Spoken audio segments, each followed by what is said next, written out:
She stood barefoot in the mud, face bruised and bleeding, sold off for a bottle of whiskey and an old rifle. 2 years later, she'd become a woman feared even by men with loaded guns. This isn't some fairy tale about a prince and a princess. It's about a woman who learned to protect herself, and a man who refused to let her disappear. Welcome to Heartland Stories. I'm Ethan Hale, and here I share true stories about honor, kindness, and quiet strength. Today I'm going to tell you about Bessie Crow, a woman who was treated like something no one wanted anymore. And about John Graves, a man who didn't try to be a hero, but gave her a chance to stand on her own. This is a story about hard choices, about protecting your home, and standing your ground when no one believes you can. Ready to hear how a woman with no future became the one who protected an entire ranch? Then hit that like button, and let's get started. It happened in mid-autumn. The sky was low, the ground wet and heavy. John Graves first saw her behind a supply store in Buxton, barefoot, torn dress, blood on her lip, and a boot mark across her back. Her name was Bessie Crow. Her husband had just traded her away for $30, an old rifle, and a bottle of cheap moonshine. John didn't ask questions. He just stood there, watching. The sheriff scratched his neck and looked away as he muttered that it was all legal, said the husband had given up his responsibility for her, claimed she was barren, said she wasn't any good to him anymore. Even the sheriff didn't sound like he believed a word of it. Bessie didn't cry, didn't beg. She just sat there in the mud, face blank, like she was waiting for the ground to open up and take her in. John handed the sheriff the money, didn't count it, didn't argue, just said calmly, "Pick her up. She's coming with me. No wedding, no papers, no questions. Just a deal." His ranch was a day's ride out, across dry ravines and crooked streams, the kind of land where strangers don't wander. He didn't say much on the trail. She said even less. She rode sideways, gripping a wool blanket like it was the last solid thing in the world. The horse was old, and every stumble echoed through her, but she never complained, never whimpered, never asked to stop. John watched her from the side now and then. Small, tough, hands like someone who'd worked more than she ever rested. Her wrist was crooked, broken once, healed wrong, but she kept upright, didn't flinch, didn't hide. And for the whole ride, not one wasted word passed between them. They reached the ranch at sundown. No riches, no comfort, just a wooden house, a couple of sheds, and open hills rolling toward the horizon. John showed her to her room, gave her a flannel shirt and a basin of water. Before he left, he said only one thing. "You don't owe me a damn thing.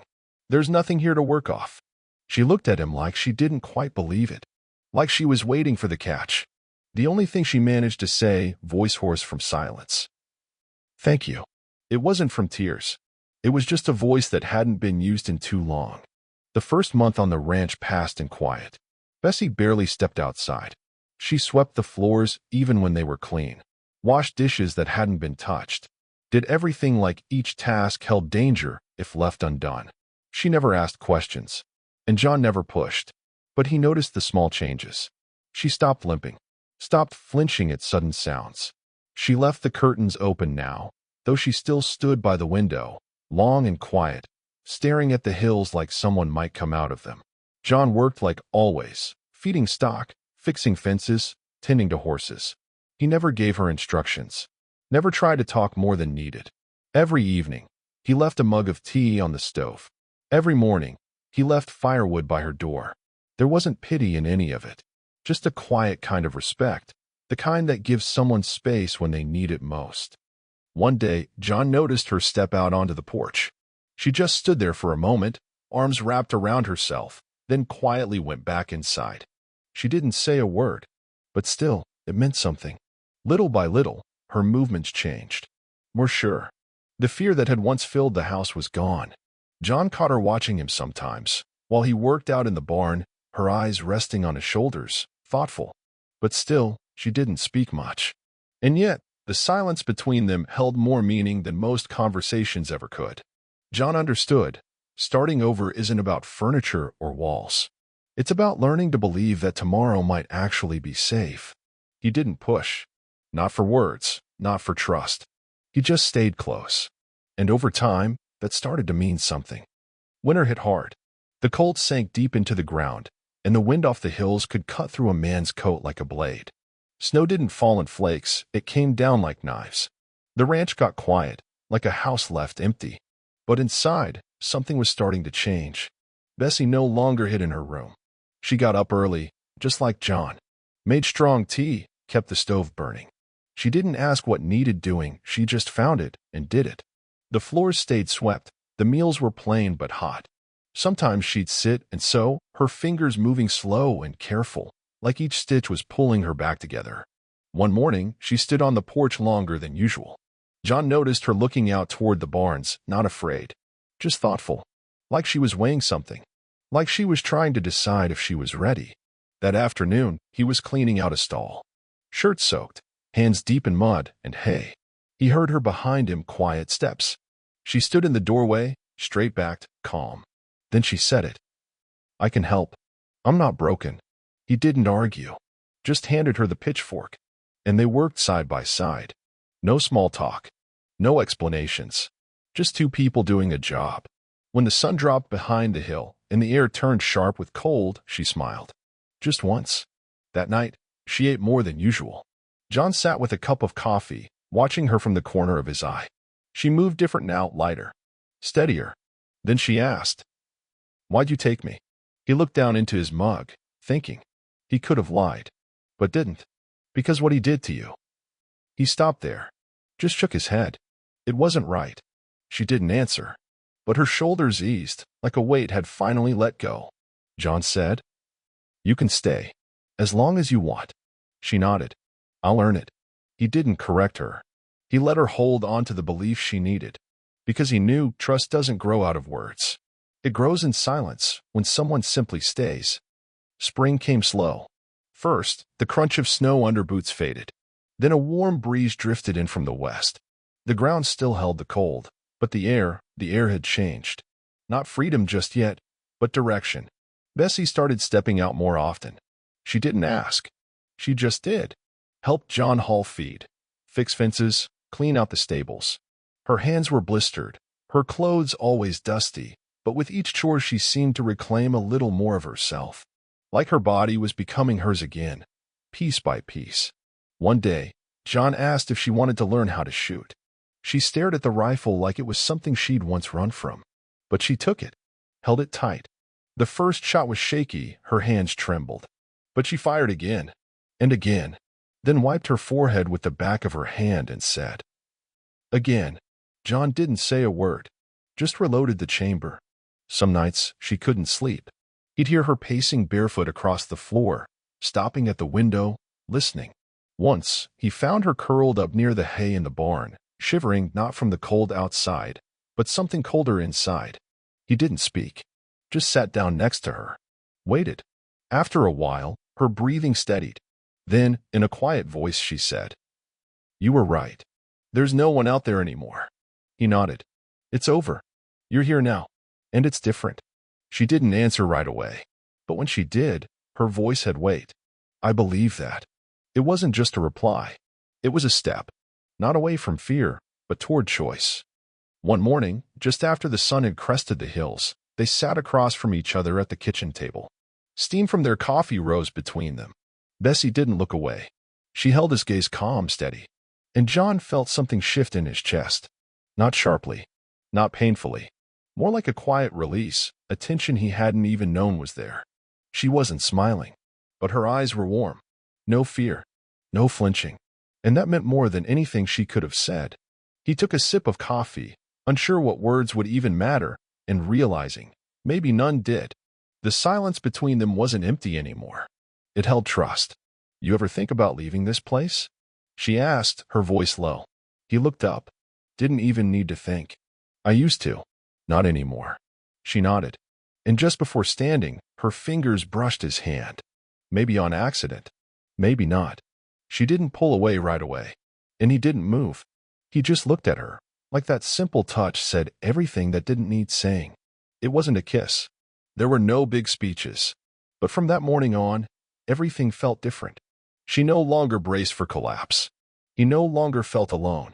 They hadn't spoken of the future, but somehow it had already begun.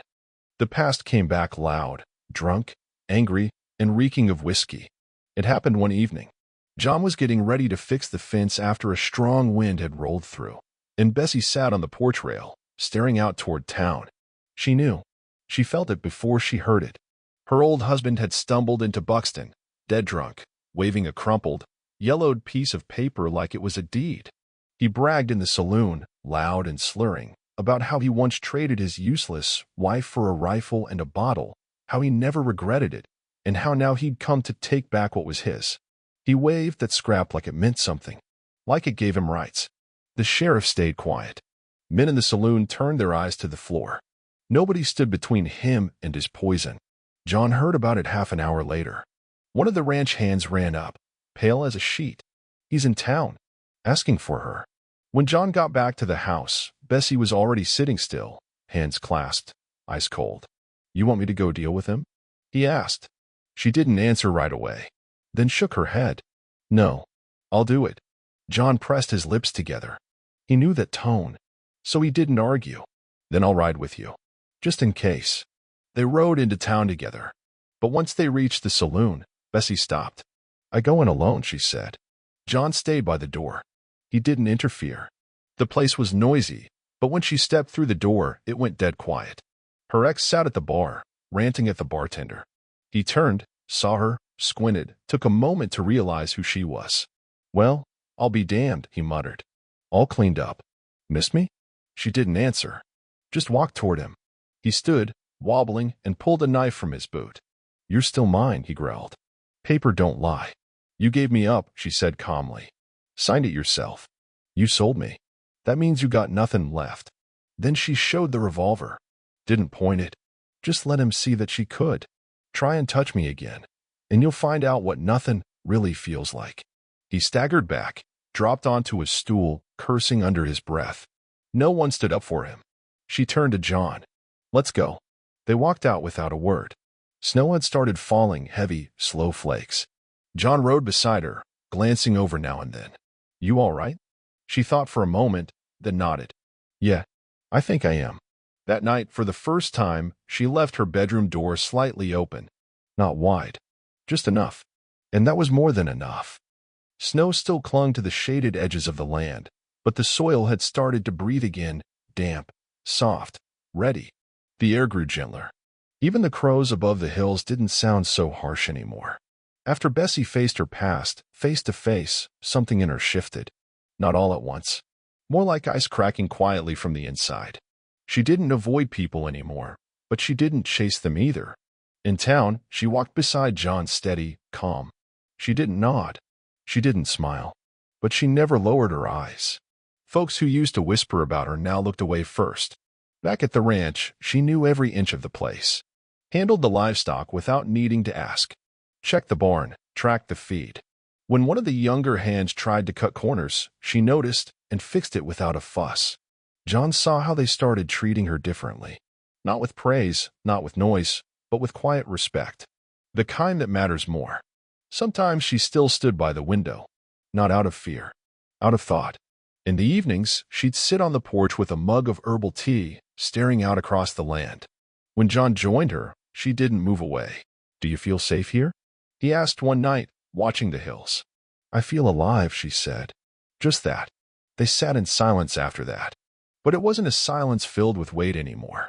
In that stillness, John understood. She wasn't waiting for something bad to happen anymore. She wasn't a victim, and he wasn't her rescuer. They were just two people, side by side, equals.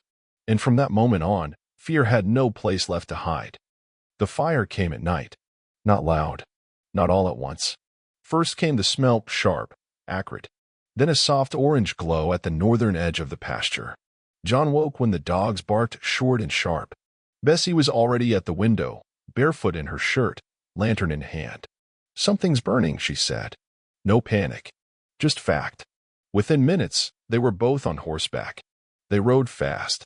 By the time they reached the edge of the field, the truth was clear. 3 head of cattle were down by a collapsed section of fence. The ground was scorched. Oil-soaked rags lay twisted in the grass. Someone had set it. On purpose. John stared at the ashes, fist clenched. He didn't say a word. Bessie looked into the still-burning embers. This wasn't random, she said. Someone's seeing how soft we are. We're not soft, John said, quiet but firm. She nodded, but her eyes stayed sharp, alert. That night, she pulled her old rifle from the closet, checked the bolt, cleaned the barrel with oil like it hadn't been years. Like it was just yesterday. You think they'll come back? John asked.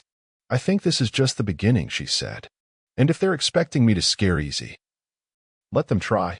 From that night on, the rifle never left her side. Not even when she slept. She didn't wear it to show off.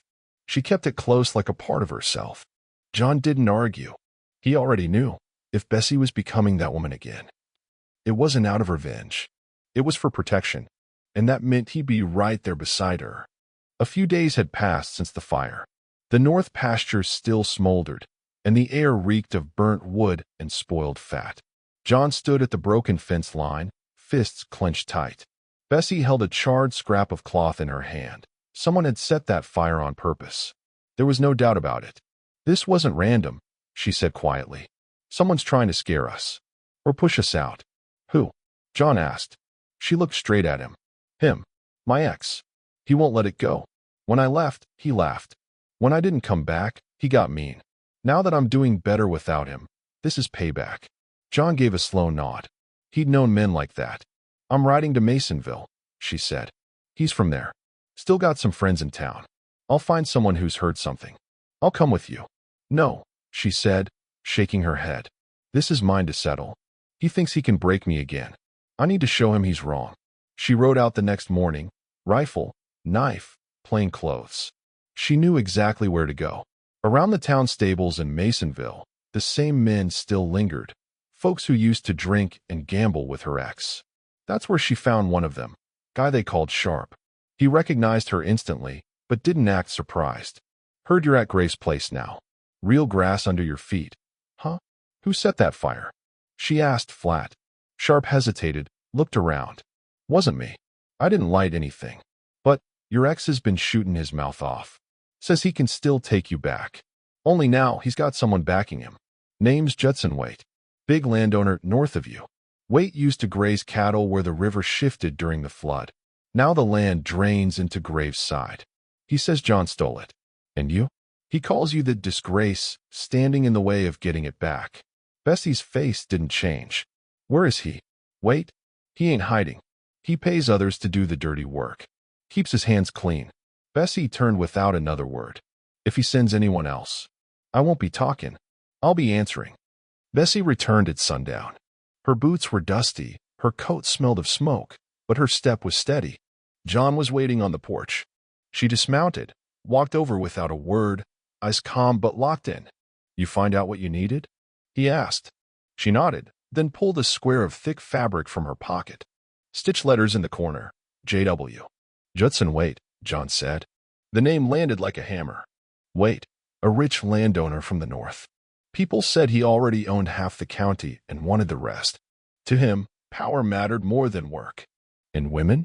They were property. Respected in town, not out of love, but fear. He was close with my ex, Bessie said calmly. They drank together. Traded stories. Traded women. When I got sold, Waite watched it happen. Didn't flinch. Just grinned. Now, he's angry I didn't disappear like I was supposed to. Angry I stood up. Angry I'm here. With you. John's jaw tightened. He didn't say a thing. Waite thinks a woman who was once traded away doesn't get to run a ranch. Doesn't get to love.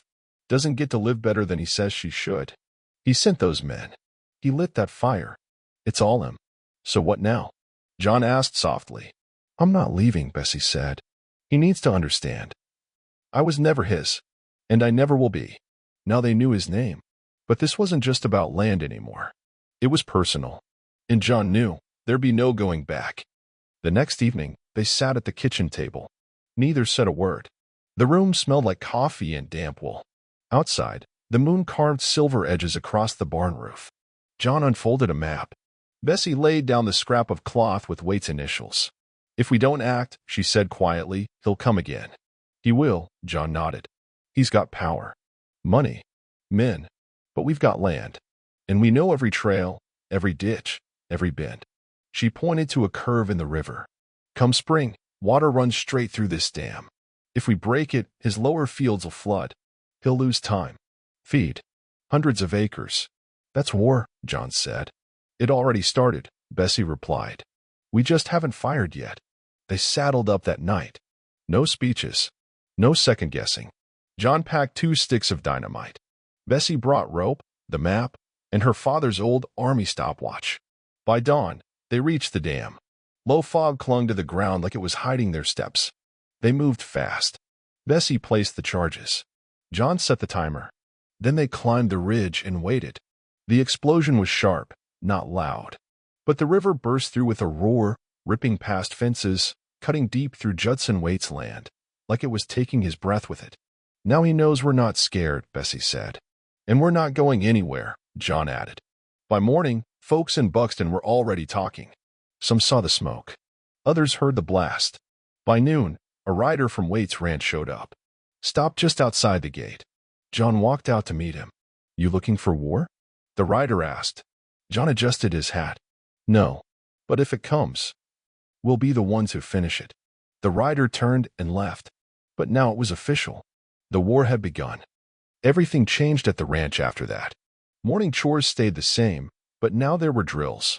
Bessie didn't just help anymore. She took charge. She gathered every man who lived or worked under John's roof. 7 of them. 2 older, the rest young calloused hands, but no fight in their past. This isn't a game, she said, standing in front of them. They're coming. Maybe not tomorrow, but soon. And if you want to protect yourselves, in this place, you've got to be ready. She started with the basics. How to hold a rifle. How to breathe through a shot. Where to hide if the shooting starts. No shouting. No ego. Just solid, step-by-step teaching. Calm. Precise. The kind of quiet confidence that makes people listen. She showed them how to shoot from cover, how to move along hillsides, how to use fences, barns, and wagons for shelter. John watched from a distance, and he saw it plain as day. She hadn't just survived. She'd become a fighter. At first, the younger men shifted, unsure. But then they started asking questions. They listened. They practiced.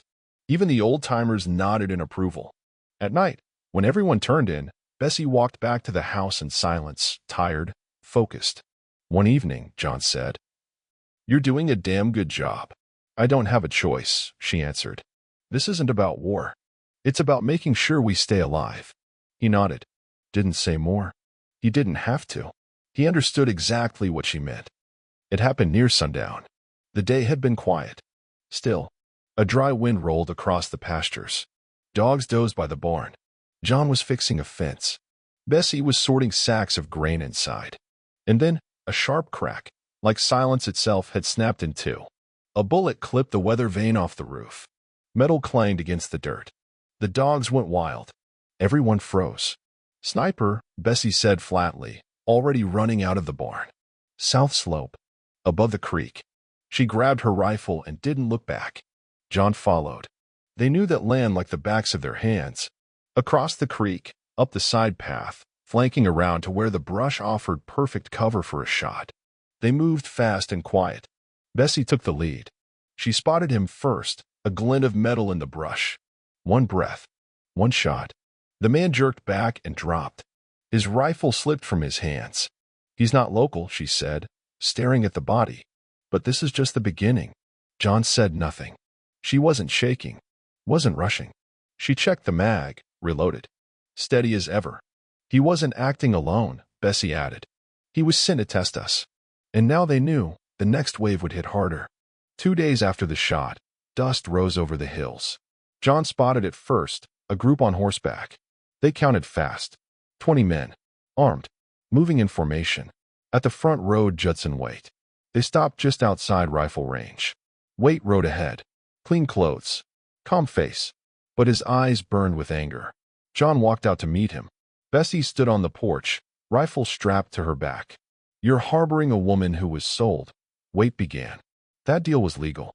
I signed off on it myself. She has no right to a name, no right to a home, no right to land." John said nothing. "She disgraces everything we've built out here.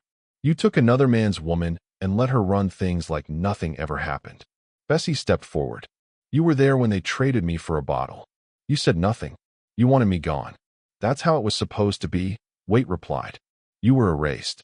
But now you're here, and folks are starting to think that maybe you can rise up after being thrown away. That ruins the order. He wasn't talking about her. He was talking about power. You're not taking anything from us, John said. You made your choice. Waite snapped. Now deal with the consequences. He turned and rode off. His men didn't leave. They camped behind a ridge. And the siege began. That night, flaming bottles were tossed at the barn. But Bessie's crew beat back the fire. Bullets came from every angle, but her people knew where to hide, where to shoot. She gave clear orders. No panic. Everyone knew their role. The next morning, they came again. Tried sneaking in through the ravine. One hit a trap. One took a bullet. One ran. By day 3, it was clear they weren't going down easy. That evening, Bessie sat beside John on the porch. He didn't come for me, she said. He came because I remind them they're losing control. Which means he won't quit, John replied. She nodded. And neither will I. They sat in silence. The fire had been stopped, but the final fight was still coming. They held. The attack faltered. Waite didn't leave, but he didn't push forward either. His men pulled back behind a hill, took their wounded, and waited. The ranch went quiet, not peaceful, but tight with tension, like the stillness before a storm. John walked the perimeter, checking fences, gathering spent shells. Bessie sat on the porch, rifle next to her, boots covered in dust. She stared toward the campfires beyond the ridge, where Waite's men were camped out of sight. Their smoke curled steady into the sky, but the riders were nowhere to be seen. That bothered her. At night, she barely slept. Stayed in the front room, cleaning her rifle, checking ammo, keeping everything close. One night, John came in. You need to rest, he said. If I close my eyes, she whispered, they might come. I don't want to wake up and fire again. He didn't argue. Just sat beside her in the dark. Do you regret getting involved with me? She asked, eyes on the floor. He took a while before answering. Only thing I regret is not meeting you sooner. She gave a small nod. Didn't smile. Just reached over and held his hand. By morning, everyone was at work, reinforcing what they could. No one complained. They all knew the next fight might be the last. But no one ran. The sky was gray. No birds. The air hung thick and heavy, like it, too, was waiting for the shot to start. Bessie stood by the barn, hand tight on her rifle strap. They'll come, she said. And they won't talk. Then neither will we, John replied. And they both knew. The next one. Was it? That night, they didn't sleep. Not from fear, but because they knew peace like this never lasts. Outside, not a sound. No horses, no dogs. Just stillness. Bessie sat on the edge of the bed, rifle leaning against the wall. John came in and sat beside her. If we don't make it, she started, but he cut her off. We will. She looked down. You didn't have to get pulled into this. I didn't come for a fight, he said softly. I came for you. She turned to him. No tears. Just truth. You don't have to save me. I'm not. I'm asking you to stay. Not because you owe anyone anything. Because you want to. She stayed quiet for a long moment, then pulled out her knife, cut a lock of her hair, placed it in his hand. It's all I've got, she said, but I'm giving it because I choose to. He closed his fingers around it. No rings, no vows, just a look, and a promise to stand beside each other as long as there was ground to stand on. And they sat like that, no more words, until the first light broke the dark. On the fourth night, everything shifted. The wind stopped. The air turned thick, like even the land was holding its breath. No birds, no dogs, just silence. Bessie stood by the door, knife strapped tight to her side. John checked his rifle. They both knew tonight was the end. At sunrise, 6 men approached the eastern fence. On foot, leading them was Judson Waite. He walked like a man who believed the world belonged to him. The others followed behind, armed but holding back. Bessie and John stepped forward, stood side by side. I came to take back what should have been erased, Waite said. There's nothing here for you, John replied. Waite's eyes locked on Bessie. Cold. Calculating. You were a mistake. You were traded, like garbage. I was there when it happened. Your husband? He was one of mine. I agreed back then. You weren't worth anything. It was easy, convenient, but you didn't disappear. You stayed, and now you walk this land like you belong, like an equal. That insults every man who still believes in order. Bessie didn't blink. It's not my fault he was weak. Same as you. He reached for his gun, but she was faster. The first shot hit his leg, the second his shoulder. He collapsed in the dirt, gasping. The others froze. Anybody else want to die for his lies? John asked, calm as ever. They dropped their weapons. Quiet. Turned and walked away. Bessie stepped up to wait. He looked up at her furious, but broken. You were right about one thing, she said. The woman you knew? She's gone. The one standing here? Not for sale. Not afraid. The next day was quiet. Not cautious. Not temporary. Just quiet. For the first time in a long while, no one stood guard by the fence. No one counted bullets. No one flinched at every rustle in the grass. Bessie woke at dawn and didn't reach for her rifle. She got up, washed her face, stepped out onto the porch. The air was clean, the ground warm. John was already digging a hole behind the barn. Not deep, but careful. Bessie walked over. In her arms, 2 rifles, an old knife, and a handful of shells. Ready? She asked. Yeah. They buried the weapons in silence. Not out of fear, but because they weren't needed anymore. The earth took the steel without protest. John covered the hole, pressed a flat stone on top. You think they'll come back? He asked quietly. Maybe, she said, but not like before. After that, she walked to the sunny side of the house, took off her gloves, dropped to her knees and started turning the soil. A small garden, just a few rows, some onions, herbs, a few flowers. Her hands worked in the dirt, fingers packed with dust. Her face was calm, not tired, just hers. John watched from the porch. You really staying? He asked. She looked up. I've been here. Just hadn't said it out loud until now. He nodded. No more words.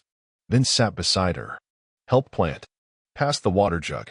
And with every quiet motion, one thing became clear. They weren't surviving anymore. They were living. Weeks passed. The ranch slowly pulled itself back together. Not easily, not all at once, but steady. The people stayed. They worked quietly, with respect. Like they understood this place now meant more than just a paycheck. Bessie no longer carried a gun on her hip, but she knew exactly where it was. And no one doubted, if it ever came to it, she'd be the first to stand. She kept the books, tracked the feed, balanced the accounts. Young hands came to her with questions. Old-timers gave her a nod when they passed. No one called her the one who got traded anymore. Now, they just called her boss. There were no newspaper stories, no speeches, no headlines. But word spread. Out in the county, folks talked. They said the woman who once sat in the mud now ran her ranch like a commander. Said she wasn't a victim. She was a reminder, a warning, an example. Bessie never asked to be known. But one day, a woman walked up to the house, dusty bag over her shoulder, lost look in her eyes. She didn't say much, just asked, Mind if I rest here a while? Bessie nodded, led her into the kitchen, poured her a cup of tea, sat beside her. They didn't talk. They didn't need to. That's how legends begin, not in books, but in quiet kitchens, at worn tables, where strong women sit, where fear's been buried deep, where no one asks where you've been, Al. Only, you want to stay? If this story meant something to you, hit that like button and subscribe. Thanks for being here. Until next time. See you again on Weathered Stories.